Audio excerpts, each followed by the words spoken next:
ನಮಸ್ಕಾರ ಸ್ನೇಹಿತರೆ. ಬಂಗಾಳ ಕೊಲ್ಲಿಯಲ್ಲಿ ಉಂಟಾಗಿರುವ ವಾಯುಭಾರ ಕುಸಿತದ ಪರಿಣಾಮವಾಗಿ ಕರ್ನಾಟಕದ ಹಲವು ಜಿಲ್ಲೆಗಳಲ್ಲಿ ಮುಂದಿನ ಕೆಲವು ದಿನಗಳ ಕಾಲ ಮಳೆಯ ಪ್ರಮಾಣ ಹೆಚ್ಚಾಗುವ ಸಾಧ್ಯತೆ ಇದೆ. ಹವಾಮಾನ ಇಲಾಖೆಯ ಮುನ್ಸೂಚನೆಯ ಪ್ರಕಾರ ಕರಾವಳಿ, ಮಲೆನಾಡು ಹಾಗೂ ಕೆಲವು ಒಳನಾಡು ಜಿಲ್ಲೆಗಳಲ್ಲಿ ಗುಡುಗು ಮಿಂಚು ಮತ್ತು ಬಿರುಗಾಳಿ ಸಹಿತ ಮಳೆಯಾಗುವ ನಿರೀಕ್ಷೆ ಇದೆ. ಮುಂಗಾರು ಆರಂಭವಾದರೂ ಹಲವು ಜಿಲ್ಲೆಗಳಲ್ಲಿ ನಿರೀಕ್ಷಿತ ಪ್ರಮಾಣದ ಮಳೆ ಆಗದ ಕಾರಣ ರೈತರು ಸಂಕಷ್ಟ ಎದುರಿಸುತ್ತಿದ್ದಾರೆ. ಜೂನ್ ತಿಂಗಳಲ್ಲಿ ಆರಂಭವಾಗಬೇಕಿದ್ದ ಕೃಷಿ ಚಟುವಟಿಕೆಗಳು ಅನೇಕ ಕಡೆ ತಡವಾಗಿದ್ದು, ಜುಲೈ ಅಂತ್ಯದ ವೇಳೆ ಮಳೆ ಹೆಚ್ಚಾದರೆ ಕೃಷಿ ಕಾರ್ಯಗಳು ಚುರುಕುಗೊಳ್ಳುವ ಸಾಧ್ಯತೆ ಇದೆ. ಇದೀಗ ಯಾವ ಜಿಲ್ಲೆಗಳಲ್ಲಿ ಮಳೆಯಾಗಲಿದೆ ಎಂಬುದು ನೋಡೋಣ. ಕರಾವಳಿ ಭಾಗದ ದಕ್ಷಿಣ ಕನ್ನಡ, ಉಡುಪಿ, ಉತ್ತರ ಕನ್ನಡ ಜಿಲ್ಲೆಗಳಲ್ಲಿ ಮಧ್ಯಾಹ್ನ ಹಾಗೂ ಸಂಜೆ ವೇಳೆಯಲ್ಲಿ ಗುಡುಗು ಮಿಂಚು ಸಹಿತ ಮಳೆ ಆಗುವ ಸಾಧ್ಯತೆ ಇದೆ.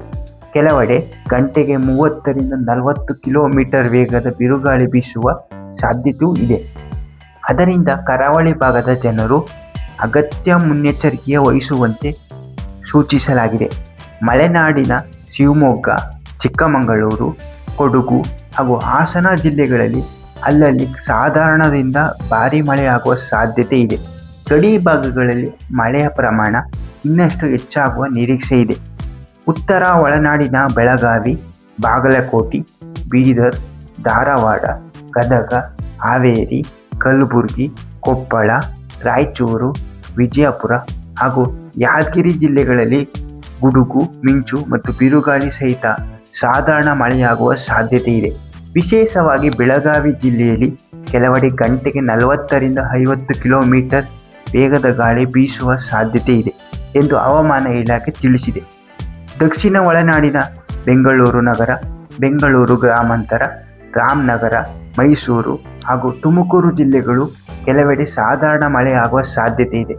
ಉಳಿದ ಪ್ರದೇಶಗಳಲ್ಲಿ ಭಾಗಶಃ ಮೋಡ ಕವಿದ ವಾತಾವರಣ ಹಾಗೂ ಬಿಸಿಲಿನ ವಾತಾವರಣ ಮುಂದುವರಿಯುವ ಸಾಧ್ಯತೆ ಇದೆ. ಈ ಹಿನ್ನೆಲೆಯಲ್ಲಿ ರೈತರು, ಸಾರ್ವಜನಿಕರು ಹಾಗೂ ಪ್ರವಾಸಿಗರು ಹವಾಮಾನ ಇಲಾಖೆಯ ಅಧಿಕೃತ ಮುನ್ಸೂಚನೆಯನ್ನು ಗಮನಿಸಿ ಅಗತ್ಯ ಮುನ್ನೆಚ್ಚರಿಕೆ ಕ್ರಮಗಳನ್ನು ಅನುಸರಿಸುವುದು ಒಳ್ಳೆಯದು.